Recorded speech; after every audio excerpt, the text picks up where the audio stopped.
Today is 8th of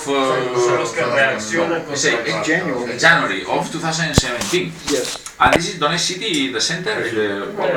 And here we are here today with two Spaniards. We are three Spaniards. Yes. And also here we have an American citizen, no? That is we are having, let's say, kind of dinner, no? This is called pasta primavera. It's called in Italian. With a bit. The only difference is that we put some the original recipe. They don't have this spicy thing. But I like things with spicy. I know you like pepper. It's okay. And then, what is your David? Well, he's that David, no, from the United States. Amanda is here for how long? 1 year? Been here over a year, yeah. 1 year. Year and a month about, yeah. And then here, David, I want to tell you, just tell me something about what do you think about Donald Trump, no? What is going to happen here now in Donetsk? Because you know, Donald Trump, you are from the United States, you know American reality. Yes. And then I would like that you share your thoughts about Donald Trump and analysis of the political events that we are going to find here in Donetsk.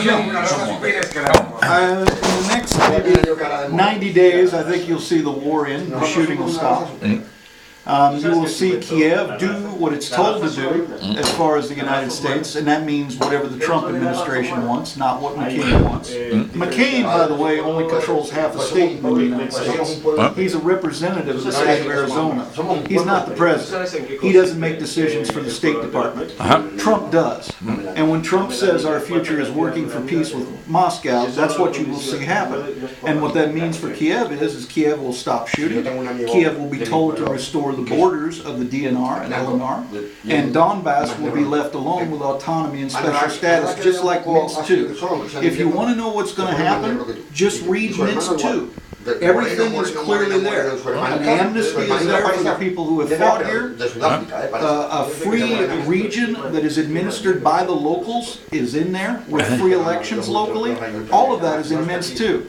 So I think you'll see basically Trump do exactly what he said, and that's work with Moscow to create a more harmonious relationship and to see business open up more in Russia for the United States. You will see more opportunities open up in Russia when we go down the path of peace than we ever had going down the path of war. You think that Donald Trump is going to be positive for the United States and also for the relationship with Russia? Absolutely. And then what do you think about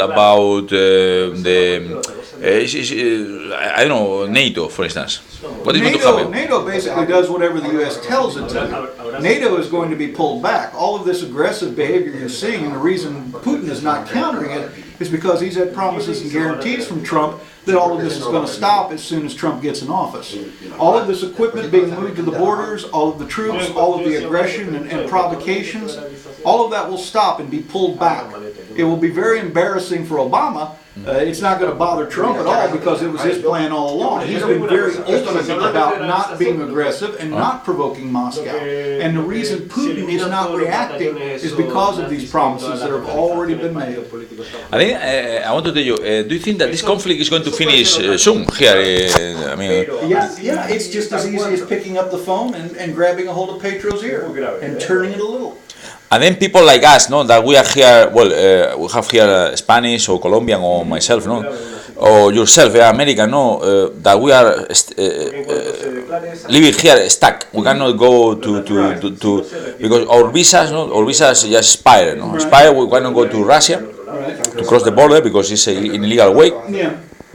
Also, cannot go to the other side, no, because we are considered terrorists or something like this, no. That's how they.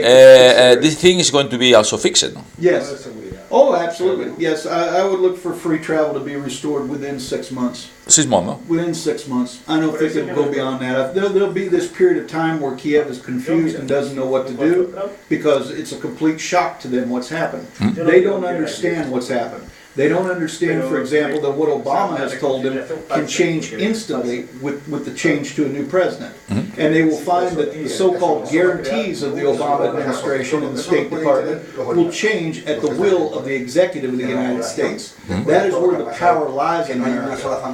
When Trump says something and he tells them to do something, it's backed up by the CIA and everybody else. All they have to do is go to Petro and say, look, you have money in Panama, you have money in Cyprus, you like your money, then you do what needs to be done for the benefit of everybody. We don't need war in Donbass. We need peace so Russia and America can do bigger things than play around over Donbass. You think that the elections in the United States were stolen by the Russians? Or? I know. The BBC say that. The BBC say that. The BBC say that. The Russians are stealing they steal the. I think if the Russians were going to steal the elections, I think you would never know it. Let's put it that way. They're smart enough and intelligent enough that if they involve themselves in something, it's going to be so professional you don't even see it coming. I believe what this is just another ploy by the Democrats to again try to stall and try to cause Trump a problem. It's just like moving all these troops to the Russian border.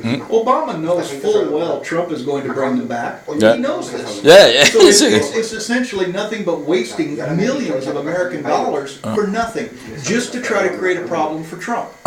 And that shows you where the loyalty is of the Americans in the Democratic side, of the liberal side of the political spectrum. They want to create problems rather than solve problems. Do you think that the Trump is pro-Kremlin? Do I think he's what? Pro-Kremlin. Pro-Kremlin? This definition is very amazing. Is the pro-Kremlin president? I think he is pro-peace, let's put it that way. Peace is better for business than war any day of the week. When he has peace, he can negotiate contracts to basically work with Putin on Russian oil, on Russian diamonds. There are so many business opportunities in Russia. It's a country 3 times the size of the United States. Its resources are so vast, it's incredible.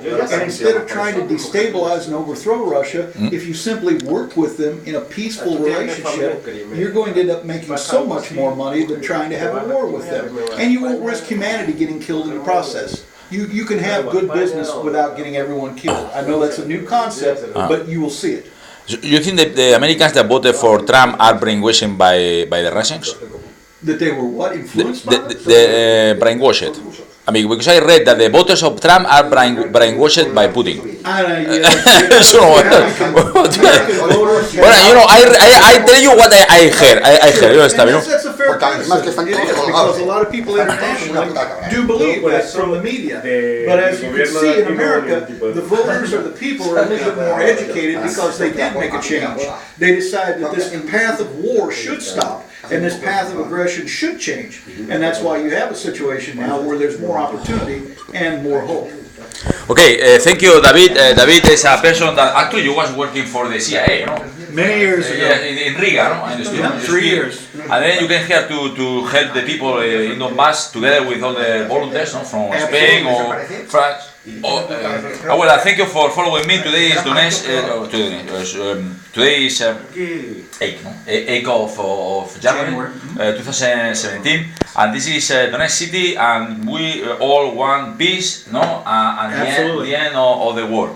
And thank you for all the people that are following me and following us and are supporting the Donbass people. To peace. For peace. Thank you. Un brindis por la paz. Venga, un brindis por la paz. Por la paz, ya. O sea, venga, va. Oye, Alexis, no tocan los huevos, tío. No le digas a... Por la paz. For peace. ¿No? Es que no se acuerda. Sorry.